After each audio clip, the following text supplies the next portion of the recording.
California True Crime is a podcast that sometimes deals with heinous acts of violence towards other individuals. This podcast may not be suitable for everyone. Listener discretion is advised.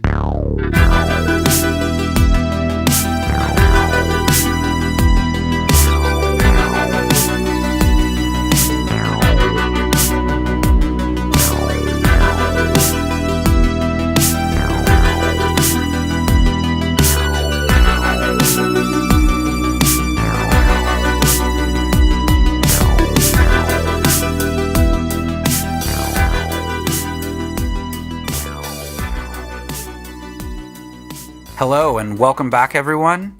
Thank you for joining us for another episode. With me tonight again is Charles and Jessica. How are you? Excellent. Good. Great. Ready to hear the end of the story? Yeah. So I will do a quick recap of what we've been talking about. This is Pinyon Pines, part 2. If you obviously not listened to the first part, please listen because you'll be lost. We had a triple homicide in 2006 involving Vicky and Becky Friedley and John Hayward.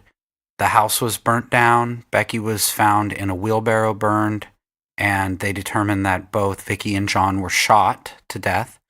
Lots of time went past with nothing happening, and then 2 suspects were arrested, Christian Smith and Robert Pape.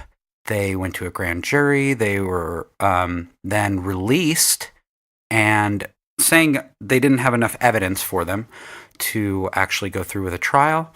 And then they were rearrested in June of 2016. And that's where we left off, and we'll be getting into the trial. So we're going to try not to get into huge detail from this trial, but just to start it off, within about 15 minutes of the trial, and the jury being seated, the jury was shown the real photo of Becky in the wheelbarrow burned. We talked about this in a previous episode with the shock and awe that the prosecutors did, kind of like with the narrative of Omaima. And I feel this was already off to the start where they were trying to get emotions involved and instead of fully making this about the facts. Now, in the opening arguments, the prosecution will lay out what their case is based on. Things like that both Pape and Smith lied in their initial interview. Pape knew key things about the murder that were never released. And this anonymous informant that we mentioned last episode, and it seems to be what the main evidence is this business card that they found. When I first heard about the business card, for some reason I thought it was Christian Smith's personal business card because it kept saying a business card with his DNA, but he was in high school. I mean, what would you rather really have a business card for? But it was actually a business card of Marie Widman, who worked for Pro-Life Ministries. Kathleen Pape, who's Robert's mom, actually volunteered there at the Pro-Life Ministries. There was DNA of 2 different people on the card. Smith was included as a potential contributor. The probability that it was someone other than Christian Smith was 1 in 28 trillion. They didn't speak of the other DNA on it. There were 2 sets of fingerprints, and after retesting years later, the prints were a 9-point match to Smith. I guess 8 is enough to really, the point system, 8's enough to say, hey, this is their fingerprint. The defense will say that the prosecution has no valid evidence, and so what if that business card is there? So why are they discounting? Why is the defense saying that because Christian was friends with Becky and that they were over the house that the card could have got there? Or, I mean, yeah, because DNA and fingerprints, that's a kind of a big deal. But since it was just found on the ground, it was that they knew each other. They said this card could have been there for a long time. It didn't have to just be there that night or anything like that. I think just because it wasn't like on the body, I guess, but it was in the vicinity. But since it was just there, it's not like it was found on her or on the wheelbarrow, right? Or okay, that's why they found it kind of a little bit away, and that's why they say that this might have been where she was actually murdered and then moved. Okay. Well, and if I may be misunderstanding this, you can clear this up. For years, they couldn't get a full fingerprint or a full DNA profile, and then they said something about new technologies allowed them to do so, which I never saw anything that sort of talked about these new technologies. I imagine that happened in the trial, but that would be interesting to find out how after all those years. I'm not really sure, but this was 2006. I mean, I don't know if the whole CODIS thing was still not as up to date. I don't know if they were still doing like styles where they're looking through a whiskey glass to figure things out back then. But I think just with like what we've talked about in the past, DNA has got like the way to figure out DNA has gotten way better. So I don't know if technology's just gotten better with fingerprints also, or it could be that the person wasn't that good in the first place. So I'm not really sure though. You hear about that too. Experts coming in and taking a look at the evidence with fresh eyes and maybe see something that somebody didn't. That raises an interesting question though, I guess, for other cases in which people are convicted with like DNA or fingerprints evidence, and then looking at some of those cases with fresh eyes, with new technology, were those people wrongfully convicted, or are the convictions good? The defense will also say that this anonymous caller is not trustworthy, and the court, like everyone in court, will talk about this a lot. So witnesses were called on the first couple of days, and some of these were forensic techs or investigators. I don't know if the defense was just asking the right questions to make them look bad, but they seem to miss a lot of things to do when it comes to making a detailed investigation. Some of these examples were 2 gas cans that were collected at the site, but they didn't wear gloves or bag them. There was a dumpster on site. They looked inside, but they didn't go through it or collect any evidence. They decided not to interview Smith's coworkers or his girlfriends, or even Smith's mom. They were saying that, they weren't around, so it doesn't matter. They didn't check the Xbox that they were supposedly playing video games on, which I think by this time it's all time-stamped if they were actually playing something. They never checked the school for paintball. There's just a lot of things in these notes of the trial, if you want to look for yourself. I can understand that the area law enforcement might have not been prepared or didn't have the resources, but these things seem pretty important just to do and then mark it off as not important after. What do you think? I don't know. I think you're right. Some of the stuff, when you read it, seems like it's not. Why wouldn't you? And then maybe that's just TV talking, but why wouldn't you put gloves and bag something like it's a gas can and it's a house fire? That seems to go hand in hand. Right. I would be interested to see how the prosecution dealt with that, or who was in charge of the investigation. Were the people new? Was there a reason for that? It's odd to me. But like you said, again, rural, it's a sheriff's department, and that's huge county. Right. So, I mean, I grew up in an unincorporated part of California, and I know that if something went wrong and you had to call the sheriffs, it could be an hour before they got there. And so, with as big as Riverside County is, I'd go back to that manpower thing again. But you think with such a big, this is just me thinking, but with such a big county, you think they would have a lot of money to actually have a lot of resources. I know it's spread thin because it's a big county, but at the same time, you could bring in everyone from all over the county. Yeah, but when you start talking about the crime that's happening, this is a brutal slaying of 3 individuals. But then you take into consideration that that's going across a county that's the width of the state. You have one sheriff's department. So one sheriff's department's resources have to be split up amongst that entire geographic area. Yeah. And I'm not trying to say it was good or bad. I don't know the situation. It's another thing to mark down on that list of like, wow, that's different. That's not what I would think. I would think, yeah, it's evidence, I mean, we've seen it time and time again. Another famous California case that, the O.J. Simpson trial. I mean, that was watching that on TV and seeing how evidence was mishandled and things like that. I don't know if that's, I don't want to say a common thing, but you see that happen a lot. Right. And I wasn't there. I don't know how it works. I'm not saying right or wrong. I'm just pointing out that there seem to be a lot of weird things going along with the investigation. And you would think that the prosecution would have an answer for that. Yeah. I can't imagine that if you're looking at the evidence and saying those weren't bagged correctly, or not to talk about like chain of custody on evidence, that a prosecution wouldn't be able to answer back for that. It would be interesting to know how this is really done, though, because I think we are using TV a little bit, where they collect everything and they don't touch anything. And if that's really accurate, I mean, I know there are whole states where you can only collect a certain amount of evidence by law because they don't have the money to pay for it. Wow. We just saw something where a state would only let you collect like 9 things. Yeah, because the county would only pay for X amount of dollars into testing those things. Whoa, that's crazy. I've never heard that with California or any county here, but also experts have to be kind of spread out. You might not expect the same experts in certain counties as you would. So it would just be good to have a sense of, is this normal or... Right, because I can the not wearing gloves thing, if I'm a police officer and I'm at a crime and we're trying to collect it as fast as possible and I touch something, then I would think that here's my fingerprints. You can eliminate me because I'm here. I just showed up. But there was a lot of people, then you have to eliminate a lot of people. Right. Yeah, you're right.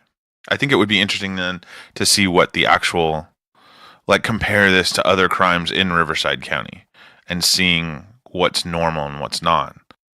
So they talk a lot about pinging towers and how long it takes from certain towers to the house. Like I said, I kind of mapped it. I think they added 10 minutes onto what I figured out, but I didn't put the actual address in. So they were probably doing from the beginning of the highway to the house, and they were roughly saying 35 minutes, I think. And Charles, you found some stuff on the pinging towers? So what I found was an article from 2014 by Douglas Starr from The New Yorker entitled "What Your Cell Phone Can't Tell the Police." And what it centered around was the idea that what we see in movies a lot of times is police will say they ping a phone to triangulate where it's coming from, and that's doing two things: really using GPS coordinates if you have a smartphone that has a cell phone, or if you have a smartphone like an iPhone that has GPS, then they can track that. The other thing is they can cell carriers can actively ping your phone, which means they send a signal to it, and then that signal bounces off 3 other towers to triangulate where you are. But if you're investigating a crime from the past, the police really only have 2 options. A, GPS. If you can get the phone and look at the GPS from the phone that's been active, that will tell where the phone has been. The second option, which a lot of times I think gets confused, is seeing as the person makes phone call what cell tower that phone connects to. Does that make sense so far? Yeah. Okay, but the problem is that most oftentimes what we as lay people think is, oh, I'm making a phone call, the tower's right next to me, then my phone is connecting to that cell phone tower. And that's really not the way it works. The system routes the phone call to the tower that it can carry that phone call. So the analogy in the article is really good, is that if I'm standing 10 feet away from a cell phone tower, but it's right next to Fenway Park and everybody's making phone calls, my phone call actually might be routed to an entirely different cell tower. It could be miles away. And so what happens though is people will say, oh, your phone rang off of this tower next to this murder victim. That's direct evidence that you were near the murder victim, which is not necessarily true. Doesn't mean it's not true. It just means that's a misunderstanding of the way the technology works. But I think that myth has been again, like we've talked about a lot on this podcast, TV and movies and fiction have led into that idea. So if you have a chance, the article is actually really interesting and revolves around a murder case where the person was convicted over cell phone records, which what we now know of were misinterpreted. We'll put it up in our show notes if you want to read it. So with this case, they're kind of out in the desert. They're not technically at a populated place like Fenway. So is it easier to get their location when there's not as many calls, like with them? It really depends on the cell phone carrier then, and how the technology of the time would interact with those cell phones. Yeah, the prosecution hired a company, and from my understanding, is that's their specialty. But I tried to read what they did, and it was super confusing for me. So I can't imagine what it was like for a jury. But the man who did this had to go back and build maps for 2006 because cell phone towers were different or there were less of them, and kind of, I don't know how, I totally didn't understand it, but I tried to understand it. But they had to go back in time and use what was available then to sort of explain it for now. And they had special equipment and stuff for doing so. So what you're saying is they kind of made like a map of what 2006 cell phone tower data would look like, and then tried to figure out where the boys were based on that? Yes, I believe so. Using some sort of new technology to do that, and then explain that to the jury, how they found it and how they went through. So again, it's another instance of brand new technology being used, which I can imagine would be interesting for a jury to try to suss through. And the new technology is not an actual DeLorean. They didn't go back in time. They just had to, they had to make a map. So moving on from pinging, there was also a lot of talk of wiretapping. And Jessica, you learned a little bit of wiretapping and the sheriff's department, correct? Yeah, so both Pape and Kristen, the county began wiretapping them in the summer of 2012. All of their phone calls, from what I understand. They taped 900 phone calls in total, 581 from Pape and 330 from Smith. And I don't think they ever presented any of the phone calls as evidence. And I don't know when they stopped wiretapping them, but I do know that they only found out sort of by accident, I believe somehow in the trial. And both Charles and I looked this up, Riverside County is known for wiretaps, especially at this time. It had 3 times more wiretaps than any other county in the country. It's totally legal? I believe it was legal. I know people got really upset when they found out about this, and they're currently being sued, I think, by a couple people, including a law enforcement officer who they wiretapped. So this is sort of the process. Law enforcement has to convince a prosecutor that they need to do a wiretap for whatever reason, that if they do a wiretap, they'll be able to get evidence in a crime. And then the prosecutor has to get that signed off by a judge, and the judge has to see that they have probable cause, that they might be able to get evidence of a crime, and that this is really the only way to build their case. But in Riverside County at this time, they're just wiretapping sort of everyone. They've recorded in 2014 2 million conversations and as many as 44,000 people. And the thing with wiretaps is they don't tell you. They don't have to inform anyone that they're wiretapping them, I'm assuming, so they get evidence. But that's a lot of people to wiretap. And then it came out that they were wiretapping people not even in their county, people outside their county and even outside of California. Just seems kind of an abuse of power there. Yeah. And the DEA actually used a lot of their wiretaps that the county put in place for cases at the federal level. Oh, okay. It's my understanding that one of the issues is that the federal government has very strict mandates or rules for getting a wiretap. And at the state level, this doesn't really exist quite yet. So prosecutors, in theory, can get wiretaps far more easily than they can in, say, a federal case, which I don't know if that bothers you guys or seems like a good idea if you're getting evidence or... I mean, it all bothers me. So moving on from this, then on day 12, this is when they were supposed to hear from their key anonymous caller. I wanted to talk about this anonymous caller and get your thoughts on this, because I find this kind of wrong. We also did a Twitter survey, and we'll see what the people say after too. So in September of 2007, which is 1 year after the murders, a man named Jeremy Witt was working at a place called Knott's Soak City in Palm Springs. Being Palm Springs in September, it was probably still 130 degrees outside, so, a water park is cool. He noticed that one of his lifeguards seemed off and not his normal hardworking self, like making sure everyone was okay. This lifeguard was Christian Smith. Jeremy asked if Christian was okay, and according to Jeremy Smith, he replied, "Something went wrong and we torched the whole fucking place." After this, Jeremy asked Smith, "Who's we?" And Smith just kind of changed the subject. Jeremy thought that it was just a young kid trying to look or talk cool. Jeremy also testified at the grand jury that during the murders, Jeremy himself was overseas in the Marines and never heard about the murders, so he had no clue what Smith was actually referring to. It wasn't until 5 years later when he saw something on the murders that this could be what Smith was referring to. So maybe off the subject, but during the testimony, they had Ryan Bodemere, who is an investigator for the for the police on the stand. He said that he listened to the anonymous tip several times and said it took months to find Whit. This is an anonymous tip where no one's supposed to know who you are. Do you find this wrong that the police took months to find him and they did? This bothers me. What does it mean anonymous to you? I don't think the cops should have been able to go search for him because it's an anonymous tip. I think in this case, this guy has direct evidence, or he is direct evidence. They're going to have to ask him. He's going to be part of the case. Anonymous to me means, I think anonymous to the public. You know, you have to feel comfortable going to the police and saying something happened, and they're not going to tell the people who did it. You saw a gang member do something, and you don't want them to know who you are because you could suffer retaliation. But I understand what you're saying. Yeah, I think anonymous, and even in this case, it means here's a tip. Go find other evidence with this tip, but leave me totally alone. I think that's different, though.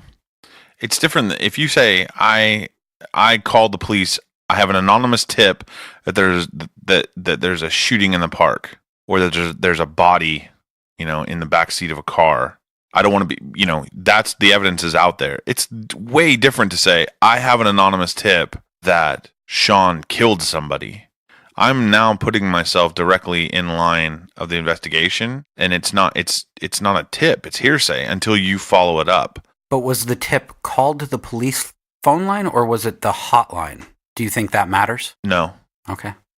I do think it matters a little. I think if you're going to make a tip and you call the police, even the hotline or the phone line, my understanding is the only way to be fully anonymous is to call Crime Stoppers. Okay. They go to great lengths to make sure no one ever knows who you are. They throw away records. They won't tell the police. And I think Crime Stoppers is basically everywhere. So right. Just for people out there who are wondering. But I do think you hold just the police tip line. What did Twitter say? So what was our question? So I specifically asked, if you call an anonymous police tip line, what do you expect? To be anonymous only to public, anonymous both to public and the police, or sort of to you, depends on the tip. And everybody was sort of all over the place. Only 25% of people believed that you should be anonymous to the public, or only anonymous to the public. 36% believed you should be anonymous to both the public and the police. And 39% believed it should depend on the tip that you're giving. And most of the people in the comments said the same thing, that it sort of depends. If you call and you say, I have the murder weapon here, police are going to go look for you. To me, that's a hard example because you have the murder weapon. Well, it's like, in this case, this is somebody saying, I heard the murderer confess. How is that any different, though? It's one line that he didn't even know what it was. I understand. I understand I'm listening to everyone, and I understand. But right. I think with one line of we burned it down and he wasn't sure, but then he saw it later and it was him, but then like the murder weapon, that's like it's a piece of physical evidence rather than that's like I have the murder weapon here, don't find me. That would be different to me. I mean, I can see that. And I think in this case though, if it was me and I was the one being accused or even an investigator, I would feel like that's evidence that somebody's going to hang on, like a prosecutor's going to hang and say, I have evidence that this person did this crime because this other person said so. I think that could be just as damning, and I would want to find out. No, that I have a right to stand in front of my accuser in court. I get what you're saying. I think, again, this is one of those instances of what's legal versus the perception of it. It's interesting. And it's hard in this case because of all the stuff we've talked about, I really feel like this witness was the one thing that was different from the grand jury and the other stuff before. For them, this was a big deal. This was a big part of their case, and they needed someone to testify to what he had said. Well, and I think, Sean, you mentioned earlier a few times that they do, this is the linchpin of their case. They have the cell phone records. They have DNA on a card that's really not, it could be just trash. But this one person saying, I heard that person, I heard Christian Smith confess. And it totally could be just an offhanded comment. If we move on, like with actual Jeremy Whitt, he actually didn't show the day he was supposed to testify and decided to plead the fifth. Whitt's attorney was there and said he didn't want to talk because he was in trouble with the law himself at the moment. This one witness seemed to become a huge part of the trial for a couple days. the defense had a bunch of witnesses come to show that Witt wasn't trustworthy. It's just crazy to me how like the trial changes just to this one anonymous caller just to, I mean, showing that the defense thinks like what he's saying, oh, this is pretty damning, so let's bring in all these witnesses to show that he's not trustworthy. And what these witnesses were actually saying is pretty interesting. One of them told a story how Witt accused the general manager of Soak City of poisoning the water. And then there's a bunch of other incidents where he's using racial slurs to everyone. When people throw around the term the court was a circus, I feel like right now in these couple days, it just seemed like a circus. And they're accusing Witt of using racial slurs. Yeah, there's all these stories like he like pulled a gun on someone using racial slurs, like in his own neighborhood and stuff like that. So again, painting him as completely off kilter. Right. Then it comes out he actually has a felony conviction in Kentucky for him impersonating a cop, and no one seemed to know. Like the judge, the lawyers, just no one even knew this had happened. It just seemed like they did a poor background check, or they just took his word for it that he said he didn't have any felony convictions. Anyways, he never shows up, but his original statement was still allowed to be talked about in court. Oh, so he doesn't actually ever testify? No, because he's in trouble for like what the whole Kentucky thing of impersonating a cop. There was something else going on now of him impersonating a cop. Which paints him in a terrible light. Oh, yeah. But does that negate the fact that he heard what he heard? Or oh, yeah, it does. I feel like it does. I mean, he's that's just calling direct into all, his all character. this stuff that they talk about. Like, I didn't get into all of it, but to think, like, what was his base on the general manager poisoning the water? It doesn't seem very rational, a lot of the things. So you can say that this isn't very rational of him hearing it. Well, and there is a reward, right? You have to judge whether he's trustworthy or not. Right. So whether he's doing it just to get a cash reward or be a hero, or maybe even, hey, I'm going to come out and say this in a California case, maybe I'll get a little leniency. But, I mean, yes, and they talk about, someone was talking about that he talked about the money, but this goes back, he was found. He was anonymous. It didn't seem like he wanted to collect money. That's true. It's a weird... Because then the other argument would be the flip side is, like, what does he get out of it then? Yeah, I don't know. I mean, if he was trying to collect the reward, why not come out in public? But what is he doesn't get anything out of saying, I heard Christian Smith say this Unless years he just wants ago. to put himself in it. But then why would he do it anonymously and not publicly? For his own feelings? Oh, just because I want to just... I mean, there may not be rational reasons for people who put themselves in the middle of a trial. No, you're right. Or even lie. Right. I don't know that he is or isn't, but, you know, we've talked about this before when they bring in certain kinds of witnesses, people who've been in jail or informants, and then the jury has to decide, is this person trustworthy enough? Can I take their word for it? Yeah, like a callback way to when we talked about Fong Little Pete Ching and the thief that was brought into one of his trials and was saying... And his character was directly attacked. So, how for you guys, how much weight would this guy's testimony hold in court? If you were in the jury and you heard Witt and then heard the defense's cross-examination, how much would it hold weight for you? I think for me, him not showing up to say it himself would kind of put up red flags for myself. I agree with that. I think him not being there. Had he shown up, I think I would have paid way more. I would listen to him. Yeah, I'd pay definitely. more. I think pay more, give it a little more credence. It bothers me. I don't know what the rules are about this, but that they use his statement in court, but that a defense attorney isn't given the chance to ask him questions. Right. So are you saying then you're on the side of now? Had he shown up though, do you think you would have, I don't know, paid it as much attention as the prosecution wants you to pay it? I don't know. I think a lot of the stuff where they discussed whether or not he was going to be allowed to testify didn't happen in front of a jury. Right. So how much information they had about that, you know, if you're sitting there, you might not know all the things we know here. Right, because the jury probably doesn't. So, oh, no, right. Yeah. We have the benefit of hindsight. So you still get to hear right what it was, but you hear nothing about the character of Witt.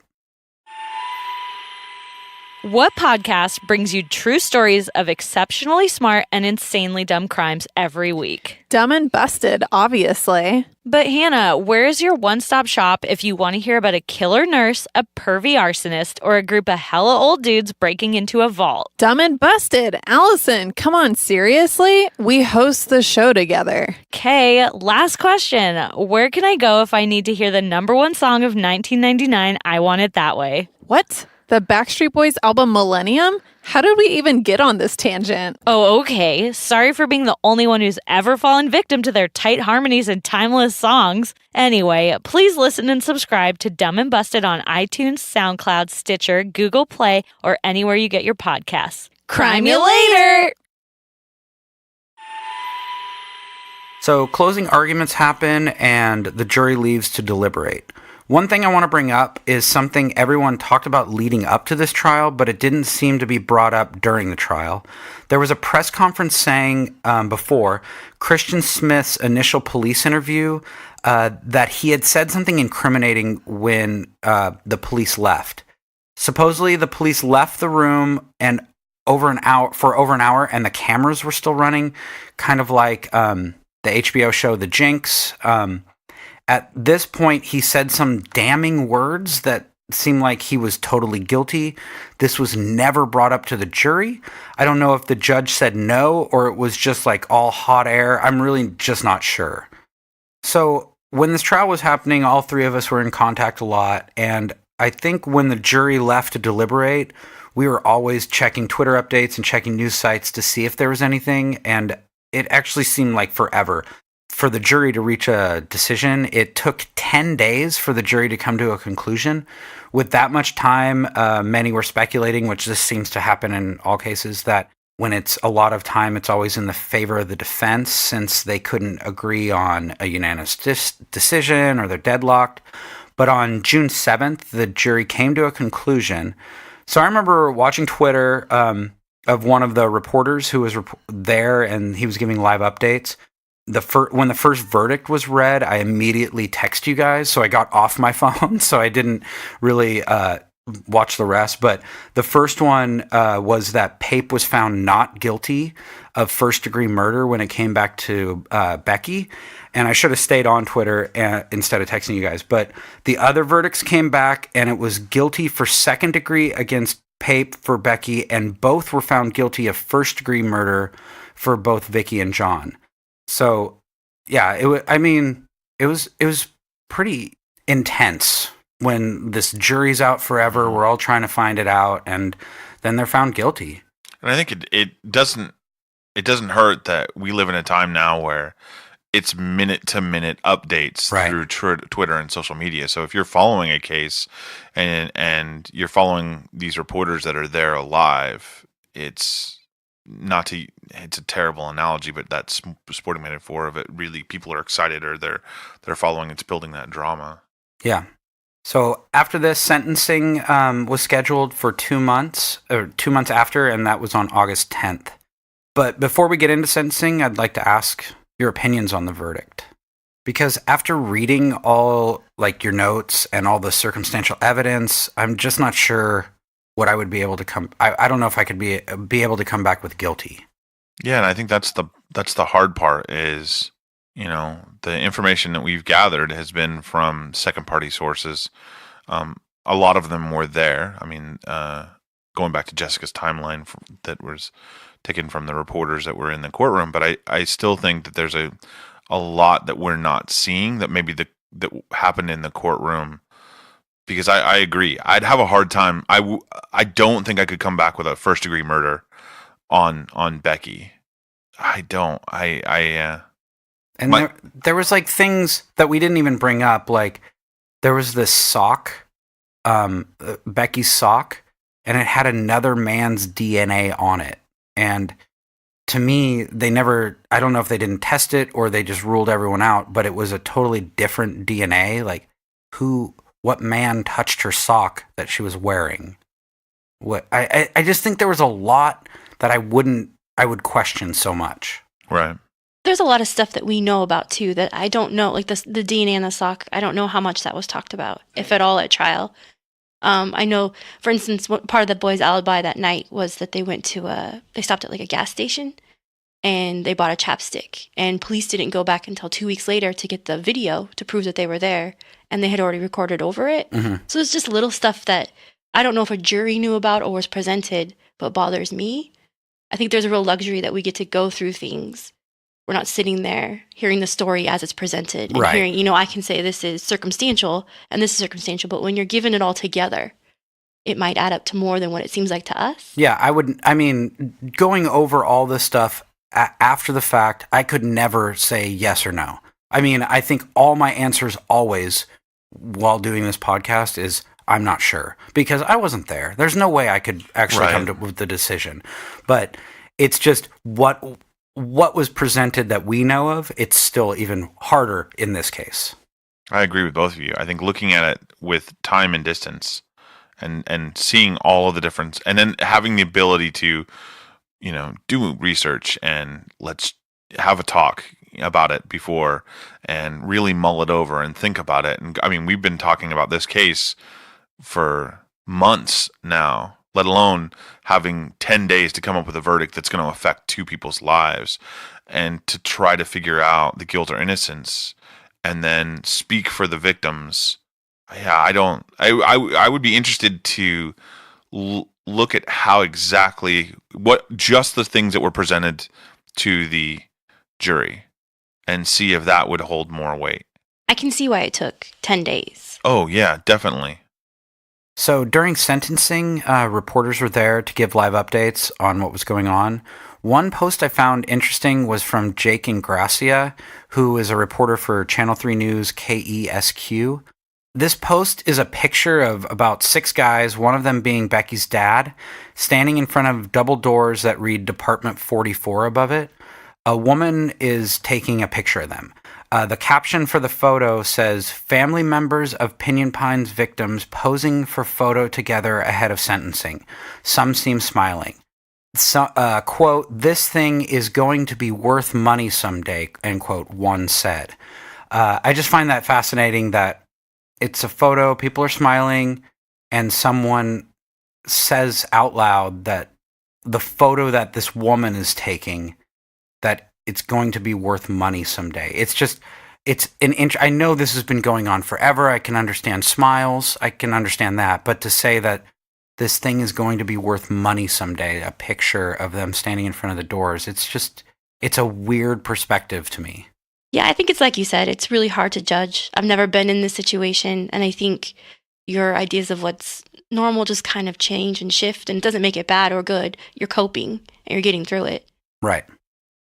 Once court was in session, impact statements were started by the victim's family and friends. This is where family and friends can tell the judge they want maximum sentence or tell how they feel about the defendants directly since they're in the room with them. After the victim's family and friends, the defendant's family and friends try to convince the judge that they are good people and a lesser sentence. Kathleen Pape, Robert's mom, even set up like a PowerPoint with baby photos and a slideshow. After this, the defendants are allowed to make statements addressing the judge. Smith says, quote, "The fact is I am innocent and I didn't commit these crimes and that will never change," end quote. Then the prosecutors and lawyers say some more stuff. The judge then makes his decision. Before making his decision, he talks a lot, saying things like that it was apparent 2 of the victims were killed in an effort to cover their tracks after killing Rebecca. The judge also said, quote, "Mr. Smith is unfit to re-enter society," end quote. Both Pape and Smith were sentenced to life in prison without the possibility of parole. Pape was ordered to pay roughly $5,000 in burial expenses for Becky, and both were ordered to pay about $76,000 in expenses for Vicky and John, but I wasn't really sure what the $76,000 was for. A judge can sentence you to paying a certain amount of money. Sometimes it's based on how much, for instance, how much money you paid, like the burial expenses, or maybe how much money he spent on trying to get someone to come forward, the billboard, stuff like that can add up. A judge can also just have you put that money into a victims fund. So for other victims of these crimes, it sort of depends on the judge. So with this, since this is kind of like still a very new case, there'll probably be appeals. And we'll try to come back in the future with updates when they happen. Any final thoughts, guys? I think it's interesting that he singles Christian Smith out, the judge, saying he specifically is unfit to reenter society, but then orders Pape to pay $5,000 in burial expenses for Becky. Right. The judge talked a lot, so I was going off of the updates that I saw. Right, I didn't right. see everything the judge said, but that was one quote, and I think it probably stood out because it was kind of harsh. Yeah. So I don't know what he said about Pape. So I'd like to end with a little bit about the victims. A lot of times people get wrapped up in these cases or the monsters, and we end up forgetting about their names. I found some information from findagrave.com. I think people, it's either from the actual obituaries or people can write their own. So we'll start with John Hayward. John was born December 13th, 1950 in Santa Fe, New Mexico, and grew up in Southern California. He graduated from CSU Fullerton with a degree in geography and urban planning. He moved to the Coachella Valley in 1981, where he has 3 children. John enjoyed the outdoors and loved living in Pinyon Pines. John restored old tractors as a hobby. He was an independent contractor doing what he liked best, working with his hands. Vicki Friedley was born February 5th, 1953. She graduated from San Marcos High School in 1971. She was known by her family and friends as a vivacious, happy-go-lucky, loving person. She moved to Palm Desert when she married Ron and spent the remaining of her years living in Pinyon Pines. Vicki had studied to be a nurse and worked at Macy's department store. She loved gardening, sewing, especially quilting, and working on her computer. Vicki had a generous heart and didn't hesitate to help others in need. Becky Friedley was born in Palm Springs, where she spent most of her life. She was attending College of the Desert, where she was hoping to earn a nursing degree. Becky, as everyone knew her, was an energetic, fun-loving, kind-hearted person, full of spirit. She had a remarkable sense of humor with a unique ability to make others laugh. She enjoyed dancing, acting, and spending time at the beach. She had such a tremendous group of family and friends who adored her. Becky would be 31 today. I'd like to thank Charles and Jessica for helping me with this episode. It was a long one, a hard one, but thank you. We've been ending with an unsolved case in the area, and we'd like to tell you about that now. On December 19th, 2015, Roxanne Serta and her boyfriend, David Chavez, were in Cathedral City, California, looking at Christmas lights and decorations on Candy Cane Lane. Roxanne Serta was 8.5 months pregnant. Police believe a road rage incident ended when an unknown man turned a gun on the couple and shot them multiple times. This gunman murdered David and his unborn baby. Police believe the man was driving a 2-door SUV like a Chevy Blazer. They have released a composite sketch which we'll put up on our webpage at CaliforniaTrueCrime.com and our social media outlets on Facebook and Twitter at CaliTrueCrime. The shooter is described as a Hispanic man in his 30s. He is bald with a mustache and goatee. He's about 5 feet 7 inches and 200 pounds. He ran from the scene while a woman and child drove the car away that he arrived in. If you know anything about the crime or the man who committed it, please contact the Cathedral City Police Department tip line at 760-202-2471 or Crime Stoppers at 760-341-7861. Thank you for listening to California True Crime. If you'd like to contact us, you can email us at calitruecrime@gmail.com or reach us on Twitter or Instagram at calitruecrime or on our Facebook page. We'd like to thank Melanie Duncan, our quality control specialist. This podcast is recorded at Chateau Walnut.